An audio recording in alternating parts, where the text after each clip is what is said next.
So now it's time to move on, isn't it? It is. It's time. It's time. Hang on. I've got to get the right music. Well, we had two different. We could try. We had two. We had this. And we have this.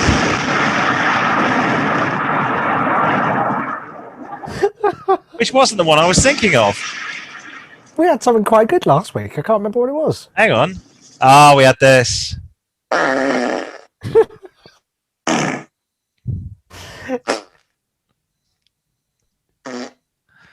What does that mean, Simon? Oh, it means the week / pick of the pups.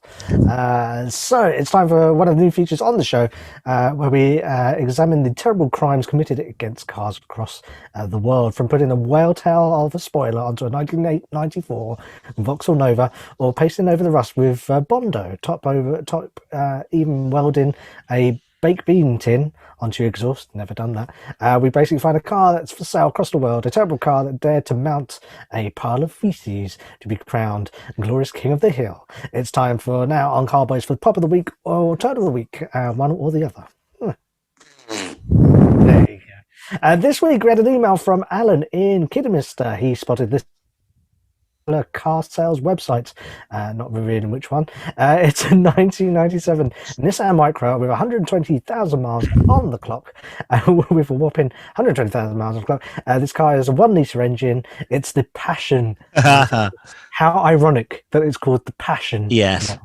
Yes. Which is what they brand car when they're trying to shift them before they bring in a new model. But what is the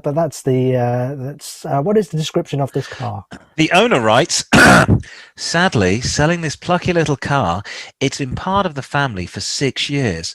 Really great to drive, so nippy and cheeky, very economical to drive and insure. Both my kids learnt to drive in it. That bodes well, doesn't it? Never let me down and has driven every day. Had to sawn it last March due to a change in circs. Was garaged till Christmas, but can no longer keep it here now. MOT expired December. Had a new exhaust before it was taken off the road. Has a scrape to one side, which was like it when we got it. Other than that, it's in fair condition. Grey cloth interior, face-off stereo. So that's only going to be 20 years old.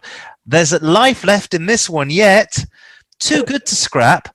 Blue, 4 owners, £250. This is a woman, isn't it? This is a lady selling this. She sounds very desperate. I like that. Both my kids learned to drive in it, so they've really fucked up the gearbox. Exactly. The clutch is probably going to go. That scrape on the side I would put down to one of the kids. Yeah. And the fact it's got a flat tyre. You can't even be asked to replace the tyre. That's a flat. I'm not sure about this. I'd thought the stereo, if it's one of the face-off stereos, is probably worth more than the 250. I was going to say, yeah. Well, because it's a classic. I haven't seen a face-off. My dad has a face-off stereo in his 2004 Honda. That's the last time I've seen a face-off stereo. I think it's a Pioneer. Yes. And you take the little thing, put it in the box. Put in the case, yeah. And then he puts it straight in the glove box. And he doesn't lock it. So they're going to nick it and break in. They go, oh, well, thanks for that. He doesn't take it with him. Oh, I'll take this with me. Where is it? It's in the glove box. Yeah. Oh, they were such a thing. Kids, if you're probably too young to remember these sorts of things, when now we've got stereos built into dashboards, there was a thing, there was a time when you actually had to just pop off the front, take that with you. So it would always be a face-off stereo. Would always be a non-patent part. So a patent part. It wouldn't be by the manufacturer. Yeah. It'd be like someone by like Panasonic or Sony, Philips. Pioneer. Yeah, Pioneer, and you would fit it yourself. Goodman's, and it would sort of into the hole, and then you had these 2 steel bars when you fitted it that you pushed in, then you pulled out, you got rid of those steel bars, and you couldn't remove it then. So it was lodged in there, and then it had a faceplate that you pressed a button and the faceplate came off, so it was blank. Yes. But yeah, I then you put the faceplate into a box. And the box went into the glove box that you never locked. I remember the time going to the pub. This was I'd say probably about 17, 18 years ago. Yeah, yeah. You would go to the pub and there was always someone who was probably about 21, 22, keys on the table, and a little black plastic Box thing. Which is with the front of his obviously, stereo. yeah. Yes, I think the last car I had it on was my Daihatsu had one.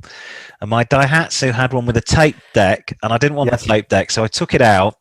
And I just bought the same brand. I just bought a Pioneer because I knew it'd fit the same slot. Pop that in with a CD player, and it was the bee's knees. But this, honestly, I'm sorry. Well, I don't know who this lady. It's definitely a lady. Plucky little car. Yes. 250 quid. It's the fact you haven't even. I mean, I wouldn't highlight the scrape, but that tyre looks flat as a bloody pancake. Yeah. Absolutely. And it's been off the road with no MOT. I would think. I think this is going to end up scrapped. What's it got on the clock? You can get 250, 100,000 miles on the clock. Yes, 120. Yeah. 23-year-old. Yeah, and it was that. It's the limited edition Nissan Micra Passion, which is, I think I remember in the 80s when they were getting, sorry, in the 90s when they were getting rid of the last of the Ford Escorts, they had the Ford Escort Pelican, and yes, it had like maybe a detailed graphic on the side of a Pelican. Yes. That was it, just because they were trying to get rid of these cars. I'm sensing that one of the features I might try and find for the quiz. I'm going to try and find the crappiest names. Yes. Of special editions. Yes, special edition, because they were never special. The two types of special edition were. They were based on the entry model, but they just threw in like a new stereo or something. Well, when the car came out, you sometimes had it aligned with a certain brand that had. I think was there a Fiat Uno Quicksilver? There was, and there was a Fiat Panda Sisley. And there was I want to say Mitsubishi, the Mitsubishi Warrior, the 4x4 was also linked with Quicksilver. I think because surfers used to buy them. Yes. Yeah. And then at the end of their lives, so that was at the beginning to promote the brand and make it sexy. And at the end, as you were saying, it was to try and get rid of all these cars that have been sitting in a car park at the car plant. Just stick a new sticker on it, jazz it up a little bit, call it a special edition. Cheap.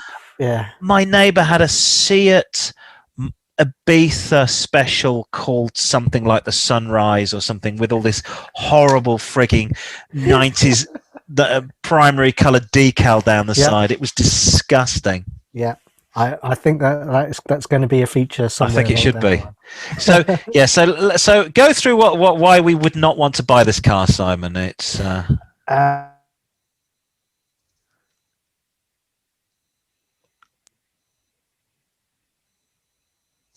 we've lost you. We've lost Simon. Hang on, do this again because we just lost you there for a moment. Go ahead from the top. I said ultimately it is a Nissan Micra. That's the first overall. Yes. Well, you wouldn't want us to part with 250 of your hard-earned pounds. It's in a wishy-washy colour.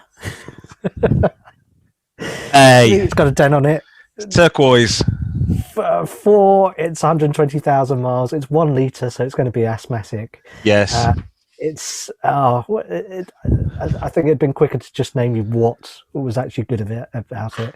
I don't think there is anything. No. I think we can call this the turd of the week, the pup of the week, as usual. If you've got a pup of the week you want to suggest, you can send it through to the usual address here at Car-Boyz. Fantastic. I hope she sells it though. If you are going to buy this, if you do see this online, if you're listening to this, get right to us if you do buy it. Or maybe you could find it online and you just want to go and have a look at it, see how badly it truly is, and then you could send us some pictures. We could get some interior pictures of this. I was going to say they usually have awful interiors as well. Yes. Yes.